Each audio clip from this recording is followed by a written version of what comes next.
ಎಲ್ರಿಗೂ ನಮಸ್ಕಾರ. ನಾನು ತೊಂಡೆಕಾಯಿ ಕಡಲೆಕಾಳು ಹಾಕಿ ಹೇಗೆ ಪಲ್ಯ ಮಾಡೋದು ಅಂತ ಹೇಳ್ಕೊಡ್ತಿದ್ದೀನಿ. ಎಷ್ಟು ಚೆನ್ನಾಗಿರುತ್ತೆ ಅಂದರೆ ತೊಂಡೆಕಾಯಿ ಜೊತೆಗೆ ಕಡಲೆಕಾಳು ಎಲ್ಲರೂ ಅಂತಾರೆ ಕಾಂಬಿನೇಷನ್ ಚೆನ್ನಾಗುತ್ತಾ ಸೂಟ್ ಆಗುತ್ತಾ ಅಂತ. ಖಂಡಿತ ಆಗುತ್ತೆ. ನಾನು ಇದನ್ನು ಮಾಡಿದ್ದೀನಿ ನೋಡಿ. ಈ ಥರ ತೊಂಡೆಕಾಯಿ ಕಟ್ ಮಾಡ್ಕೊಳೋದು, ಕಡಲೆಕಾಳು ಇಷ್ಟು ನೆನೆಹಾಕ್ಕೊಂಡಿದ್ದೀನಿ.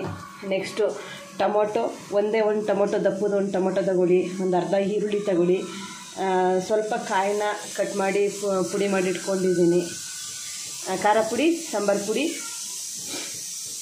ಇಷ್ಟೇ ಹಾಕ್ಬಿಟ್ಟು ಮಾಡೋ ಅಂಥದ್ದು ಗ್ರೇವಿನೂ ಅಲ್ಲ, ಸ್ವಲ್ಪ ಡ್ರೈ ಥರನೇ ಬರುತ್ತೆ. ರೊಟ್ಟಿಗೆ ಕಾಂಬಿನೇಷನ್ ತುಂಬ ಚೆನ್ನಾಗಿರುತ್ತೆ ಇದು. ಎಣ್ಣೆಕಾಯಿ ಹಾಕಿಟ್ಟಿದ್ದೀನಿ, ಒಂದು ಸ್ಪೂನ್ ಎಣ್ಣೆ ಹಾಕಿದ್ದೀನಿ, ಸಾಸಿವೆ, ಒಂದು ಅರ್ಧ ಈರುಳ್ಳಿ ಹಾಕ್ತಾಯಿದ್ದೀನಿ ಒಗ್ಗರಣೆಗೆ, ಸಾಕು ಅರ್ಧ ಈರುಳ್ಳಿ ನೋಡಿ. ಶುಂಠಿ ಬೆಳ್ಳುಳ್ಳಿ ಪೇಸ್ಟು ಒಂದು ಅರ್ಧ ಸ್ಪೂನ್ ಹಾಕಿರೋ ಸಾಕು. ಶುಂಠಿ ಬೆಳ್ಳುಳ್ಳಿ ಪೇಸ್ಟು ವಿಶಾಲ ಆಗ್ತಿದೆ ಇಲ್ಲಿ ಸಾಂಬಾರು ಇದು ನೋಡಿ.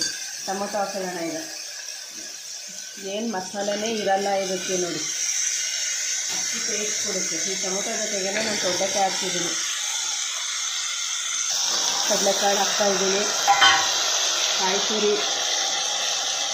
ಕಾಯಿ ತುರಿದಿರೋದು ಹಾಕ್ಕೊಂಡಿದ್ದೀನಿ, ಸ್ವಲ್ಪ ಸಾಂಬಾರು ಪುಡಿ, ಸ್ವಲ್ಪ ಖಾರ ಪುಡಿ ನೋಡಿ ಹಾಕ್ಕೊಳ್ಳಿ. ಟೊಮೊಟೊ ಯಾಕೆ ಕಡಿಮೆ ಅಂದರೆ ತೊಂಡೆಕಾಯಿ ಸ್ವಲ್ಪ ಹುಳಿ ಇರುತ್ತೆ, ಅದಕ್ಕೋಸ್ಕರ ಸಾಂಬಾರಿಗೆ ಮಾಡೋದೇ ಆಗಲಿ ಏನಕ್ಕೆ ಮಾಡೋದೇ ಆಗಲಿ ಸ್ವಲ್ಪ ನೋಡಿ ಟೊಮೊಟೊ ಹಾಕಿ. ಉಪ್ಪು ರುಚಿಗೆ ತಕ್ಕಷ್ಟು. ಇದಕ್ಕೆ ನೋಡಿ ಸ್ವಲ್ಪ ನೀರು ಹಾಕೊಳ್ಳೋಣ ಬೇಯಷ್ಟು. ನಾನು ಒಂದು ಚಿಕ್ಕ ಲೋಟದಲ್ಲಿ ನೀರು ಹಾಕ್ಕೊಂಡಿದ್ದೀನಿ.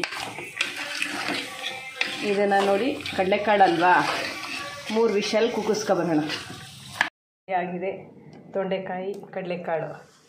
ನಾನೊಂದು ಸ್ವಲ್ಪ ನೀರು ಜಾಸ್ತಿನೇ ಹಾಕಿದ್ದೀನಿ ನಾನು, ಏಕೆ ಅಂದರೆ ರೊಟ್ಟಿಗೆ ಕಾಂಬಿನೇಷನ್ಗೆ ಬೇಕು ಅಂತ.